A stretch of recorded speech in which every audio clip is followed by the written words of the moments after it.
Bonjour, c'est Amidoul du blog lessuperentrepreneurs.com, blog sur lequel je partage avec vous des conseils et des ressources pour les entrepreneurs, que ce soit les entrepreneurs en start-up ou les intrapreneurs, donc les entrepreneurs qui veulent créer un nouveau projet, un nouveau produit au sein d'une entreprise. Je vous rappelle que vous pouvez télécharger mon guide Entreprendre pas à pas et avec efficacité gratuitement sur mon blog. Et cette vidéo est la première vidéo d'une série de vidéos. Je me suis lancé le défi de publier une nouvelle vidéo tous les jours sur mon blog jusqu'au mois prochain, donc pendant 30 jours. Alors dans cette vidéo, je vais partager avec vous qu'est-ce que l'analyse de cohorte. J'ai fait une présentation aujourd'hui où j'ai présenté à différentes parties prenantes dans le cadre d'un projet ce qu'était l'analyse de cohorte et pourquoi c'était important. Alors, j'ai regroupé quelques slides de cette présentation pour partager cet élément avec vous. Alors, mon objectif, c'est de vous mettre à disposition les meilleurs concepts, innovations, les meilleurs outils qui existent pour développer votre produit. Alors, avant de vous expliquer qu'est-ce que l'analyse de cohorte, j'aimerais partager avec vous un extrait d'une conférence qu'a fait Anu Hariharan, qui est donc partenaire à Y Combinator, qui est donc le fameux incubateur de la Silicon Valley, qui a fait démarrer Airbnb, Dropbox et plein d'autres, et que je trouve très intéressant et qui parle justement de l'importance de l'erreur, qui parle des différentes erreurs.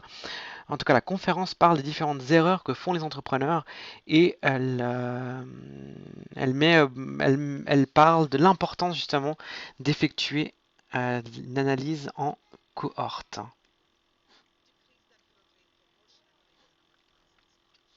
Séquence là.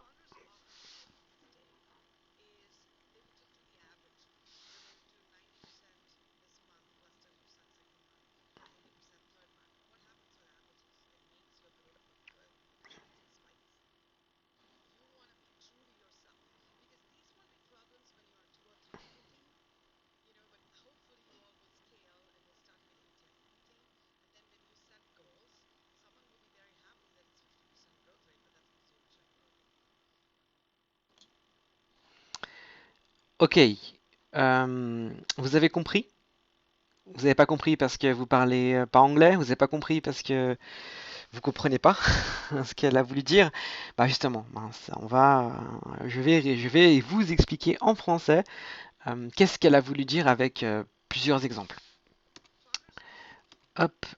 Donc évidemment, l'innovation accounting, l'analyse de cohorte et justement le fait de se baser sur des métriques actionnables et pas justement des vanity metrics.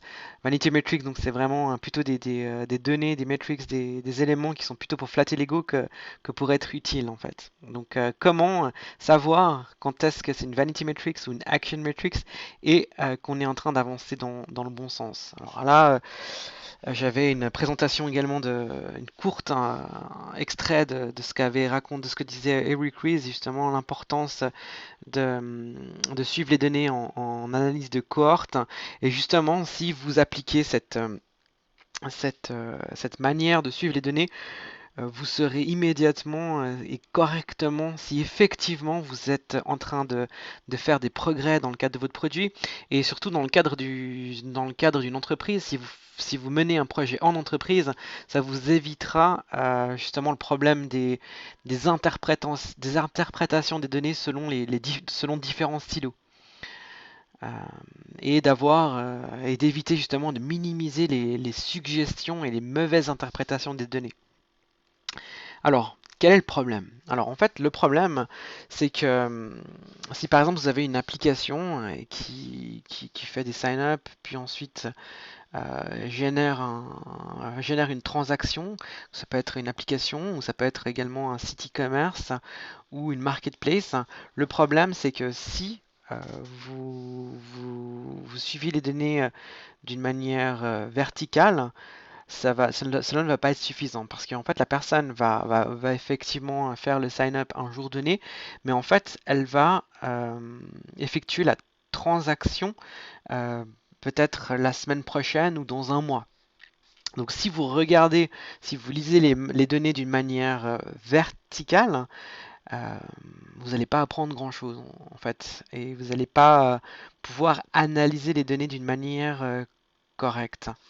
Et pourtant, c'est comme ça que c'est comme ça qu'on fonctionne en général dans les entreprises. On fonctionne avec des funnels où on suit les données d'une manière globale et en moyenne. Alors, pour vous donner un exemple, hein, j'ai pris l'exemple qui est donné dans le livre de Ash Maurya, Scaling Lean, et qui dit la chose suivante. En fait, on va dire qu'on veut voir l'impact des études supérieures sur une certaine population. Donc, on va prendre les données sur une année, les données des salaires d'un groupe de différents groupes de personnes. Donc, un groupe de personnes qui ont eu l'opportunité de faire des études et d'autres qui n'ont pas eu l'opportunité ou décidé de ne pas faire des études supérieures. Donc on va voir l'impact de ces éléments-là sur le salaire. Donc on va faire une moyenne sur ces deux groupes-là. Et puis effectivement, on peut avoir l'impact d'avoir fait ou pas des études. Maintenant, admettons, et c'est ce qui se passe dans la plupart des projets, qu'on veut maintenant mesurer le progrès. Alors si on reprend donc un set de données plus long, donc au lieu de prendre sur une année, on va prendre sur plusieurs années, et on va regrouper les données par année. On va faire une moyenne par année des différents salaires pour voir euh, si l'impact, donc si la formation, l'éducation qu'on est en train de donner à ce groupe de personnes, est-ce qu'elle évolue au fur et à mesure des années. Alors ce qui va se passer, c'est que par année, chaque année, on va regrouper les gens qui ont une année d'expérience avec ceux qui ont peut-être 5 et 10 ans d'expérience. Donc en fait, chaque année, on va arriver avec une moyenne globale et finalement qui va être lissée et puis on va pas apprendre grand-chose. Le principe de l'analyse de cohorte, justement, c'est de regrouper les données avec un paramètre. En l'occurrence, ici, on regrouperait les données par rapport à la donnée, par rapport à l'année d'obtention du diplôme. Donc on va regrouper les données par rapport aux gens qui ont 1 ou 2 ans d'expérience professionnelle. Puis on va regrouper ces données avec ce paramètre. Et là, du coup, clairement, on va voir euh, une progression, on va voir des données cohérentes dans ce que l'on va pouvoir analyser. Les données sont les mêmes, on a juste regroupé l'information par rapport à un paramètre en commun. Donc l'analyse de cohorte va permettre en fait de comparer une année contre une autre.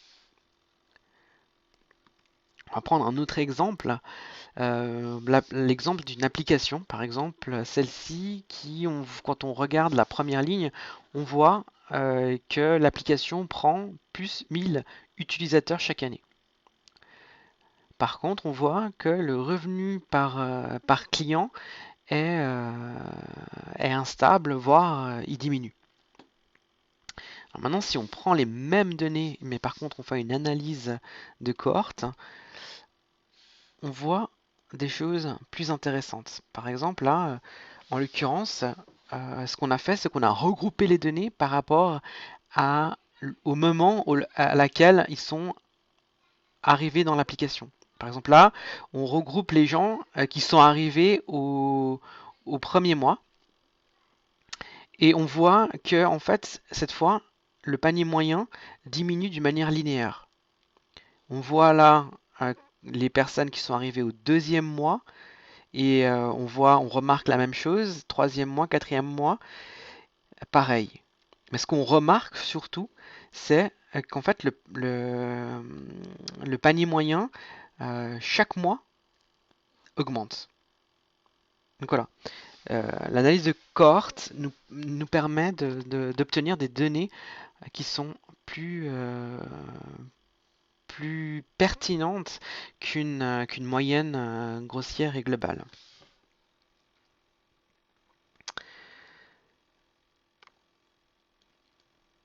Et là, justement, quand on suit les données d'une manière avec l'analyse de cohorte, cette fois, on peut comparer un mois contre un autre d'une manière complètement objective.